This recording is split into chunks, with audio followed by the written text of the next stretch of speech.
আমাদের এই দেশে উন্নয়ন সবসময় কম বেশ হয়েছে কি হয় নাই? একটা কথা বলবেন, হয়েছে কি হয় নাই? আচ্ছা, আমাদের দেশের মানুষের ভাগ্যের পরিবর্তনের জন্য সরকারগুলি হয়তোবা চেষ্টাও করেছে, কিন্তু বারবার আমরা দেখেছি তারা ব্যর্থ হয়েছে, ঠিক কিনা? বললেন ব্যর্থ কিভাবে হয়েছে? আচ্ছা বলুন তো, কোন সরকারের আমলে কি এদেশে খুন বন্ধ হয়েছিল পুরোপুরি ভাবে? কোন সরকারের আমলে কি এদেশের ধর্ষণ বন্ধ হয়েছিল পুরোপুরি?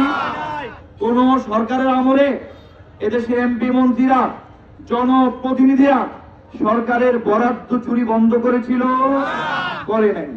কোন সরকারের আমলে এদেশে মাদক কারবারি বন্ধ হয়েছিল? হয় নাই।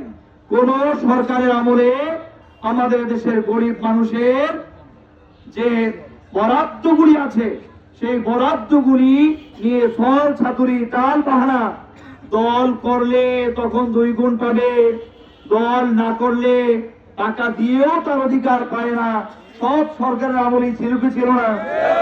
আপনার